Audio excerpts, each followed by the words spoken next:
오늘 설교 제목은 이제 나귀 구유에서 나신 겸손의 왕 예수란 제목을 가지고 말씀을 전하겠습니다. 2000년 전 예수님의 어머니 마리아와 예수님의 아버지 요셉이 갈릴리에서 살고 있었죠. 이제 그때 예수님께서 성령으로 배 안에 예수님을 임신 중이었고요. 시간이 지나서 출산할 때가 되었는데 그때 마치 당시 이스라엘을 식민지로 억압하고 있었던 로마 황제 옥타비아누스 황제라고도 하고 아구스토 황제라고 하는데 이 황제가 로마를 비롯한 전 식민지 산하에 있는 사람들에게 호적 인구조사나 마찬가지인데요. 호적을 조사하게 합니다. 그래서 갈릴리에 살고 있었던, 갈릴리는 예루살렘에서 한참 북쪽에 있습니다. 북쪽 끝에 있다고 보면 됩니다. 우리나라로 얘기하면 저기 한겸 북도 끝에 있는 부분인데요. 거기에 살고 있었던 이제 요셉의 부모님들이, 예수님의 부모님들이 예수님을 임신한 채 베들레헴, 고향 베들레헴으로 이제 가죠. 베들레헴은 예루살렘에서 얼마 떨어지지 않는 10몇 킬로 정도 떨어진 거리에 있습니다. 이제 거기가 원 고향이죠. 베들레헴에서 다윗이 나셨고, 예수님의 아버님 요셉은 다윗의 후손이었죠. 그래서 거기가 원 고향이기 때문에 거기에 호적을 하러 갔죠. 갔는데 출산할 때가 됐어요. 이제 진통이 시작된 거예요. 그래서 이제 출산할 곳을 찾아서 여관을 이렇게 찾아갔는데 이미 방이 다 찼고 이제 없으니까 한 이제 집에서 나귀를 기르는 그 털을 내줍니다. 자, 여기서 구유는 여물통을 얘기하죠. 여물통 아시죠, 여러분?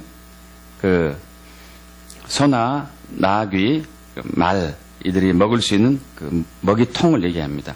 사람으로 얘기하면 뭘까요? 밥그릇. 밥그릇. 자, 그동안 우리는 이제 구유를 이제 말 구유를 알고 있었는데, 원래는 이제 나귀 구유죠. 나귀. 말과 나귀는 좀 차이가 있습니다.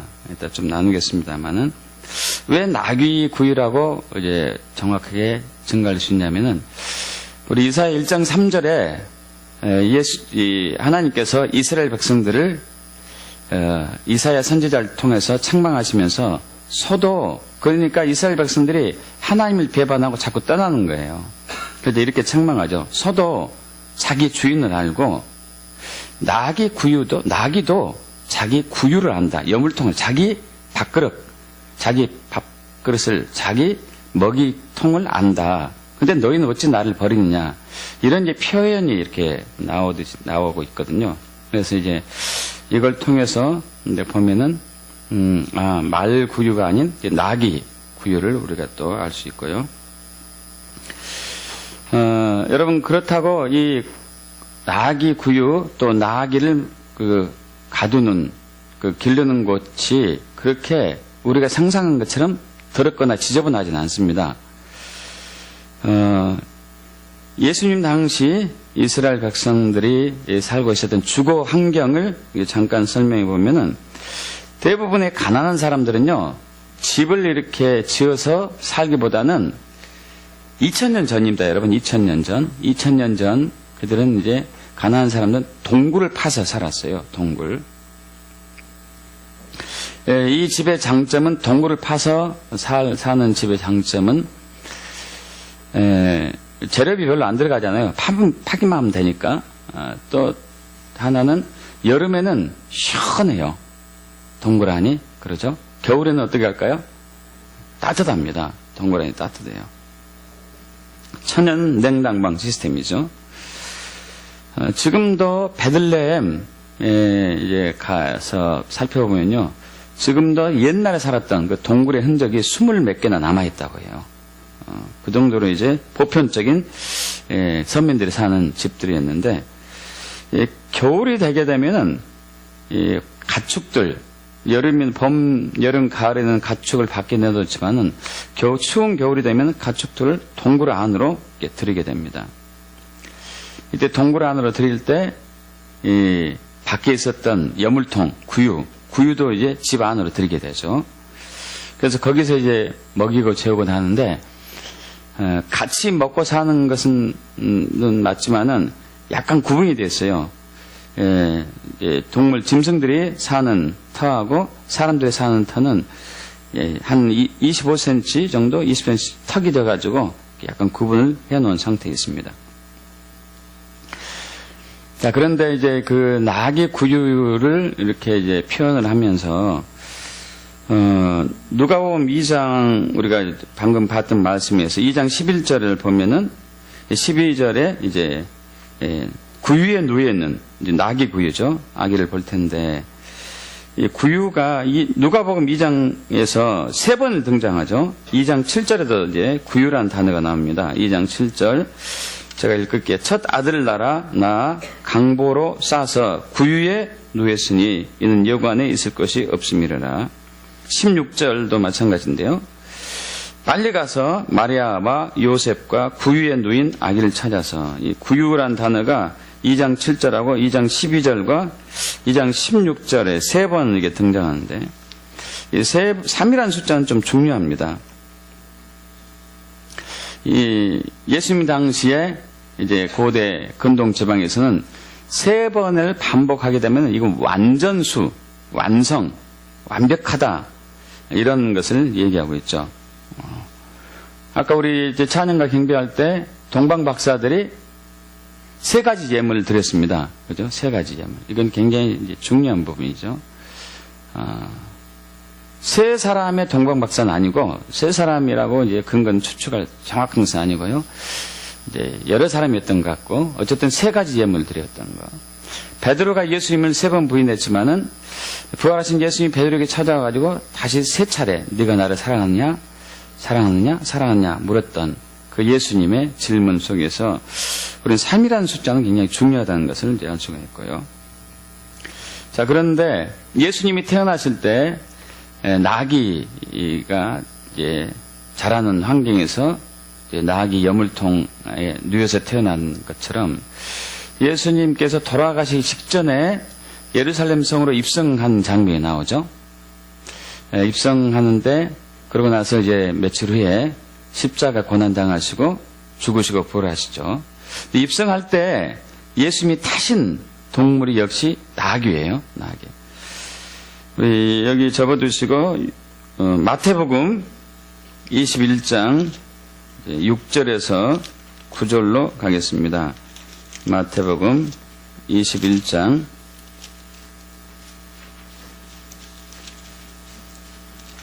6절에서 9절. 저와 여러분 합독합니다.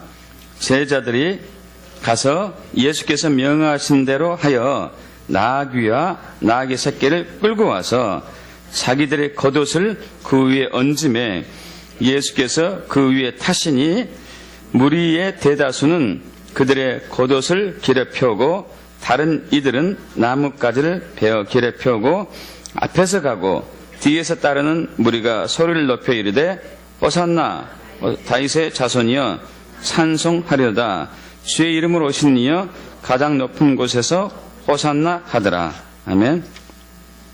자, 예수님께서 예루살렘 입성하기 전에 제자들에게 얘기합니다. 어디로 가서 주인이 있을 거라고 나귀를 달라고 그러면 줄 것이다. 그래서 가서 달라고 그랬더니 이제 나귀와 나귀 새끼를 이제 데리고 왔습니다. 여러분, 나귀 말도 아니고 이제 나귀를 데려온 것이에요. 지금 예수님이 예루살렘 성으로 입성합니다. 입성하는 것은 만왕의 왕으로서 입성하는 거예요. 믿습니까? 만주주로서 입성하는 것이죠. 그러면 그 상황이 굉장히 좀 위험이 있고 좀 세속적인 표현으로 폼이 나야 돼요. 폼이 나야 되는데 그러려면 사실 말이 필요하죠. 근데 초라한 나귀가 등장했고, 근데 그 엄마 나귀도 아니고 새끼 나귀를 타요. 좀 신기하죠? 엄마 나귀도 아니고 새끼 나귀를 타는 거예요. 왜 나귀고 왜 새끼 나귀인가? 이게 중요한 이제 의미가 있는 것이죠. 첫째, 예수님이 순종의 종으로 이 땅에 오신 것을 상징하고 있습니다. 순종. 이 나귀는 밥을 먹을 때 자기 밥그릇만 꼭 먹어요. 자기 여물통만 먹어요. 자기 구유에서만 먹어요. 다른 밥그릇 갖다 주면 안 먹어요, 이게. 자기 밥통에서만 밥 먹어요. 꼭 자기 밥통. 이것은 이제 온전한 순종을 얘기하죠. 온전한 순종. 복종을 얘기하는 것이고. 또, 엄마 나귀도 아니고 새끼 나귀를 이렇게 탔거든요.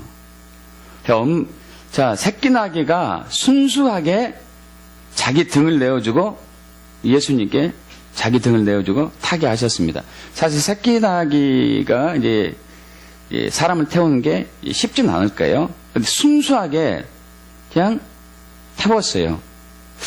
반항하지 않고.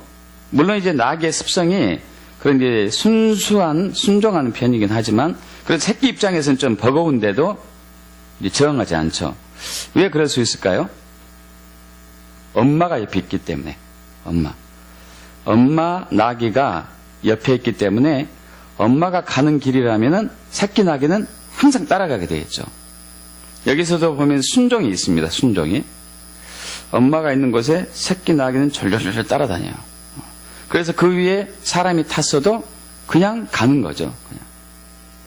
자, 순종은 순종인데 엄마 안에서 순종. 즉 이게 무슨 얘기냐면 예수님이 전적인 순종하셨는데 하나님 아버지와 아들과의 친밀한 교제 안에서의 순종을 한 것을 또 얘기할 수 있습니다. 자, 우리 예수 믿는 사람들은 구원을 받는다 그러죠. 여러분, 그런데 믿음은, 순종이 없는 믿음은 구원받을 수 없습니다. 순종해야 돼요. 이 순종은 하나님과의 친밀한 교제 안에서의 순종이 이루어지는 것이죠. 우리 힘으로, 우리 자원으로 순종할 수 있는 것은 아니죠. 그래서 나귀와 또 나귀 새끼를 타신 예수님은 첫째는 철저한 순종 종으로 오셨고, 그것은 친밀한 교제 안에서 아버지와의 자신의 친밀한 교제 안에서의 순종을 한 부분이고, 두 번째는 나귀 새끼를 타고 입성하신 또 나귀 구유에서 태어나시고 나귀 새끼를 타고 입성하신 그 예수님의 또 두 번째 상징은 겸손으로 이 땅에 오신 것을 얘기하고 있습니다. 우리 마태복음 21장 5절을 합독합니다. 마태복음 21장 5절 합독합니다. 시온의 딸에게 이르기를 내 왕이 내게 임하나니 그는 겸손하여 나귀 곧 멍에 매는 짐승의 새끼를 탔도다 하라 하였느니라. 아멘. 이것은 이제 마태 기자가 스가랴, 구약의 스가랴 9장 9절을 이렇게 인용한 글이죠. 겸손의 왕, 겸손으로 오신 나귀 새끼, 나귀와 나귀 새끼는 이 겸손을 상징합니다. 여러분, 말은 이제 전쟁에서 승리하고 나서 말을 타고 개선 장군처럼 입성하는 그 모습 속에서 정복하고 착취하고 이 다스리는 세상적인 왕을 표현할 수가 있다면은 나귀 새끼를 타고 입성하신 예수님 정반대죠. 말은 어느 면에서 좀 위험과 교만을 상징한다고 볼 수 있겠습니다. 그런데 나귀는 겸손하고 순종하고 평화를 상징하죠. 겸손과 순종과 평화와. 그래서 나귀 구유에서 태어나신 예수님, 나귀 새끼 나귀를 타고 입성하신 예수님은 겸손과 순종으로서 이 땅에 오셔서 온 인류를 구원하신 것입니다. 있습니까? 겸손과 순종하는 종으로 이 땅에 오셔가지고 온 인류를 구원하신 것이죠. 여러분 여기서 겸손의 의미를 좀 살펴보고 넘어가겠습니다. 이 겸손이란 단어는 이제 헬라어하고 히브리어는 약간 차이가 있는데요. 헬라어 겸손은 이제 프라우스라는 단어로 이제 온유한, 온순한 이런 의미고, 히브리어 겸손은 이제 아나란 단어인데, 아니란 단어인데, 아니란 단어인데, 이것은 겸손한, 비천한, 빈궁한, 가난한이라는 단어예요. 가난한, 빈궁한, 비천한. 이 겸손이라는 단어가, 자, 조금 온유한, 부드러운 기질하고 좀 다른 부분이 있어요. 가난하고, 빈궁하고, 비천하고. 여러분, 이 마태복음 5장 3절에서 10절까지 산상팔복이 나오는데, 첫 번째 복이 뭐죠? 심령이 가난한 자는 복이 있나니, 천국이 제 것이며, 이 가난이라는 단어하고, 또, 이 겸손이라는 단어하고 똑같은 어원에서 시작됐습니다. 근데 이 가난하다는 의미는 이제 히브리어로 아나라는 단어인데, 아나, 겸손이는 아니고 가난은 아나예요. 비슷비슷하죠. 같은 어원에서 나왔기 때문에. 근데 이 가난한 의미는, 아나란 의미는 비천하고 빈궁한데 절대적인, 내가 아예 없는 상태 있잖아요. 아예 없는 거. 아예 없는 상태를 얘기하고, 겸손한 의미는 좀 달라요. 상대적인 거예요. 상대적인. 저 사람보다 내가 없어요. 저 사람보다 내가 부족해요. 상대적인 거예요. 상대적. 이건 뭐죠? 겸손의 의미가 뭘 제가 말씀드리려고 하면, 이 겸손은요, 자기를 상대방보다 낮추는 거예요. 자기를 상대방보다 낮추는 것. 여러분, 예수님은 창조주 하나님이십니다. 믿습니까? 창조주 하나님이시요. 만왕의 왕이시고 만주의 주이신데, 이 땅에 오실 때 가장 낮은 곳으로 오셨어요. 가장 낮게 사셨고, 가장 낮은 자세로 입성하셨고, 스스로 낮춘 거예요. 스스로. 그분은 왕인데 스스로 낮췄어요. 그분은 하나님이신데 스스로 인간이 되셨고, 그분은 하늘에 계신데 스스로 땅으로 내으셨고, 그분은 높은 곳에 계신데 스스로 낮은 곳에 오셨고, 그건 자신이 원해서 스스로 낮아진 것이죠. 여러분, 이것이 겸손의 의미입니다. 겸손하다는 것은 스스로 자기를 낮춘다는 얘기예요. 스스로 자기를 낮추는 것. 자, 이처럼 나귀를 타고, 나귀 새끼를 타고, 나귀 구유에서 태어나시고 나귀 새끼를 타고 입성하신 예수님은 순종과 겸손으로서 온 인류를 구원하셨을 뿐만 아니라 저와 여러분에게 순종과 겸손을 요구하십니다. 순종과 겸손을 요구하세요. 여러분, 순종과 겸손, 제가 저는 개인적으로 말씀을 이렇게 준비하면서 저도 개인적으로 많은 은혜를 받습니다. 이 전에는 알지 못했던 부분이 뭐냐면, 이 순종과 겸손은 같이 가야 되는구나, 이거예요. 이 말씀을 준비하는데, 순종과 겸손은 떨어지면 안 되겠구나. 같이 가야 됐구나. 동전의 양면이구나. 여러분, 우리는 순종해야지만이 구원을 받을 수 있습니다. 믿습니까? 믿음으로 순종해야지만이 구원을 받을 수 있어요. 주여 주여 한 자마다, 마태복음 7장 21절 이하 잘 아시잖아요. 주여 주여 한 자마다 천국에 들어갈 것이 아니요 다만 내 아버지 뜻대로 행한 자라야 천국에 들어갈 수 있다. 이 순종을 얘기하죠. 순종. 예수님 막 기도하고 이거 해주세요 저거 해주세요 막 했는데 순종은 안 해요. 그럼 우리는 천국에 들어갈 수 없습니다. 순종은 굉장히 중요하죠. 빌립보서 2장 12절에 사도 바울이 얘기합니다. 항상 복종하고 두렵고 떨림으로 너의 구원을 이루어라. 항상 복종해가지고, 항상 순종해가지고 너희의 구원을 이루어라. 순종과 복종은 구원과 직결이 되는 것이죠. 그런데 이 모든 지혜를 다 가지고 있으신 분이에요. 그런데 그분은 우리에게 교만하게 행하지 않으셨어요. 겸손하게 행하셨어요.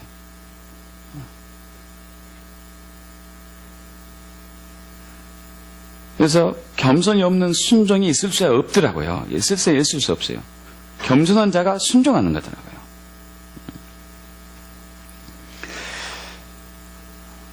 순종이 구원에 이르게 하는 것이라면 겸손은 하나님의 은혜를 받게 합니다. 믿습니까? 야고보서 5장 5절, 4장 6절이죠. 참 야고보서 4장 6절과 베드로전서 5장 5절은 하나님은 교만한 자를 대적하시고 겸손한 자에게 은혜를 주신다고 그러죠. 교만한 자를 대적하는 거예요. 교만한 자. 그래서 천국에 들어갈 수 없는 많은 사람들이 있는데 순종하지 않은 사람, 그리고 교만한 사람.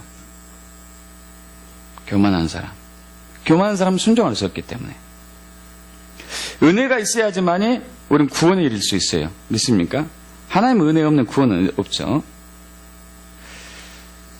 근데 우리의 속성, 저와 여러분의 본성은요, 항상 높아지려고 해요. 항상 위에 서려고 하고 있고, 항상 아는 척 하려고 하고 있고, 항상 똑똑한 척 하려고 있고, 항상 능력 있는 척 하려고 하죠. 그래야지만이 자기가 좀 남보다 대접을 많이 받을 수가 있으니까. 그런데 예수님은 저와 여러분에게 낮추라고 얘기합니다. 겸손하라고 얘기해요. 마태복음 12장 38절, 누가복음 14장 7절 이하 어떤 부분을 말씀하냐면은 여러분들이 어떤 사람에게 청함을 받거들랑 누구에게 초청을 받거들랑 그 집에 들어가면은 높은 자리에 앉지 마십시오. 낮은 자리에 앉으십시오. 그래요. 당신이 만약 높은 자리에 앉았는데 당신보다 높은 사람이 들어왔을 때 주인이 당신을 그 자리에서 밀어내고 그 높은 사람 앉힐 것입니다. 차라리 당신은 낮은 자리에 앉으십시오. 그러면 주인이 와가지고 이리 와서 여기 앉으십시오 하고 당신은 높일 것입니다. 이게 무슨 얘기죠? 우리를 낮추면은 하나님이 우리를 높이신다는 얘기예요. 있습니까?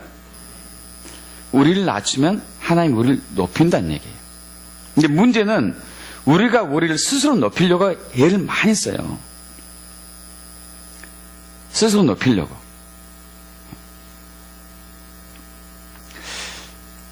아까 이제 아내는 남편에게 순종하십시오. 이렇게 얘기하면 남편은 거봐. 뭐라고 그랬지? 목사님이? 순종하라고 그랬잖아. 이것은 교만한 거예요. 교만한 거. 남편분들이 순종받기 아내가 순종하기를 원하십니까? 그러면 아내에게 겸손하셔야 돼. 겸손하지 않는 채 순종하라니까 하면 그게 순종이 안 나오지. 순종. 겸손한 자에게 순종이 따라오거든요. 순종한 자에게 겸손이 따라오는 것이고 이 둘이 항상 같이 가는 것이죠. 근데 이것이 잘 안 되니까 하나님은 저와 여러분에게 광야를 허락해 주세요. 우리 신명기 8장 2절과 3절 가겠습니다. 신명기 8장 2절과 3절 구약성경 제 성경으로 274쪽 신명기 8장 2절 3절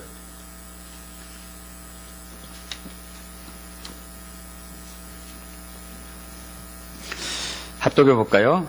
내 하나님 여호와께서 이 40년 동안에 내게 광야 길을 걷게 하신 것을 기억하라. 이는 너를 낮추시며 너를 시험하사 내 마음이 어떠한지 그 명령을 지키는지 지키지 않는지 알려 하심이라. 너를 낮추시며 너를 줄이게 하시며 또 너도 알지 못하며 내 조상들도 알지 못하던 만나를 내게 먹이신 것은 사람이 떡으로만 사는 것이 아니요 여호와 입에서 나오는 모든 말씀으로 사는 줄을 내가 알게 하려 하심이니라. 아멘. 자, 이스라엘 백성들이 애굽에서 430년 동안 종살이 하다가 하나님의 종 모세를 통해서 해방이 되고 가나안 땅으로 이제 들어가게 됩니다. 약 200만 명의 이스라엘 백성들이 애굽 땅에서 나와서 걸어서 가나안 땅으로 들어갑니다. 여러분, 이 거리는 사실 성인이 빨리 가면은 3박 4일이면 갈 수 있습니다. 천천히 가도 일주일이면 갈 수 있는 거리예요. 이제 40년이 걸려요. 40년. 이 40년이 걸려서 그들이 그 가나안 땅에 들어가게 됩니다. 그러나 불행하게도 1세대, 그러니까 애굽에서 나왔던 사람들 중에서 40세 이상이 된 사람들은 광야에서 다 죽죠. 40세 미만만 자라서 가나안 땅에 들어가게 되죠. 왜냐하면 불순종 때문에, 순종하지 않았기 때문에. 순종은 구원과 직결이 됩니다. 순종하기 축복합니다. 그런데 순종함에 있어서 중요한 부분은 낮추는 거예요. 겸손이에요. 다시 한번 우리 8장 3절을 제가 읽겠습니다. 내 하나님 여호와께서 이 30년 동안에 내게 광야길을 걷게 하신 기억하라 하면서 이는 너를 낮추시며 너를 시험하사 내 마음이 어떠한지 그 명령을 지키는지 않는지 알려 하심이라. 자, 낮추는 이유는 순종하게 하기 위해서예요. 그렇게 순종하기 전에, 하나님은 우리에게 순종의 훈련하기 전에 낮추는 훈련을 하세요. 낮추는 훈련. 광야길을 걷게 하시는, 어려움을 주는 것이죠. 역경을 주고 환난을 주시고. 여러분 삶 가운데 역경과 환난과 고난이 계속되고 있어요. 원래 이스라엘 백성들이 광야에서 하나님의 계획은 2년만 살게 하셨어요. 2년만. 원래 계획이. 왜 2년인가 알 수 있냐면은 이스라엘 백성들이 광야, 애굽에서 나와가지고 2년 만에 가나안 땅에 도착해요. 가나안 땅에 도착해가지고 그때 모세가 12정탐꾼들을 가나안 땅에 보내죠. 그때 여호수아와 갈렙이 있었었고 12정탐꾼들이 40일 동안 가나안 땅을 정탐하고 나서 돌아와서 보고를 합니다. 보고를 하면서 이렇게 얘기하죠. 어떠냐 물어보니까 과연 하나님이 얘기하신 것처럼 그 땅은 젖과 꿀이 흐르뜨다. 포도송이 하나가 수박만 하고 굉장히 풍성한 땅입니다. 그런데 문제가 있습니다. 거기 사는 사람들은 기골이 장대하고 힘이 장사해가지고 숫자도 많고 우리가 도저히 이길 수가 없습니다. 우리는 패배할 것입니다. 이렇게 얘기하죠. 그런데 이제 그때 갈렙과 여호수아는 아닙니다. 하나님이 우리와 함께 하시니 이길 수 있습니다. 이렇게 반응했고. 그러나 이 얘기를 들은 이스라엘 백성들이 때로 들고 일어나가지고 이야 여기서 우리가 다 죽게 됐다 하면서 돌로 치려고 합니다. 갈렙과 여호수아, 모세, 모세 형 아론을. 그때 하나님이 나타나셔서 이제 저지를 시키면서 자, 너희들이 나를 불신했기 때문에, 나에게 순종하지 않았기 때문에 이 정탐한 40일 동안을 하루를 1년으로 계산해가지고 40년은 내가 광야에 있게 할 것이다. 결국 40년 동안 있었습니다. 38년 더 있었던 것이죠. 2년 만에 끝날 고난의 기간이 38년 더해서 40년이 됐어요. 여러분, 하나님은 저와 여러분에게 고난을 주셔요. 순종할 수 있도록. 예수님도 마찬가지거든요. 예수님도 히브리서 5장 8절 이하에 그가 아들이시면서도 받으신 고난을 통해서 순종을 배워. 할렐루야. 아들인데 고난을 통해서 순종을 배웁니다. 그래서 온전하게 되셨은즉 자기에게 순종한 모든 자에게 영원한 구원의 근원이 되시고. 순종이 굉장히 중요한데 이 순종하기 위해서 고난이 필요한 것이죠. 왜냐하면 낮춰져야지만이 순종할 수 있으니까. 낮아져야지만이 순종할 수 있으니까. 그래서 고난을 주시는 거예요. 그런데 2년 동안 고난 줬는데도 여전히 순종하지 않고 있네? 그럼 어떻게 할까요? 고난의 기간을 연장시키는 것이죠. 연장. 여러분의 어려운 시기가 계속되고 있다면은 둘 중에 하나고 둘 다 다일 수 있어요. 나는 교만하든지 순종하지 않는지. 여러분 겸손하고 순종하길 축복합니다. 근데 잘 안 되죠. 저도 마찬가지거든요. 저도 조금씩 배워가면서 이 부분이 되는 것이지 어느 날 아침에 순종하고 겸손해진 것은 아니더라고요. 지금도 배워가고 있는 중이죠. 그래서 여러분 십자가를 바라보고 축복합니다. 십자가를 바라보셔야 돼요.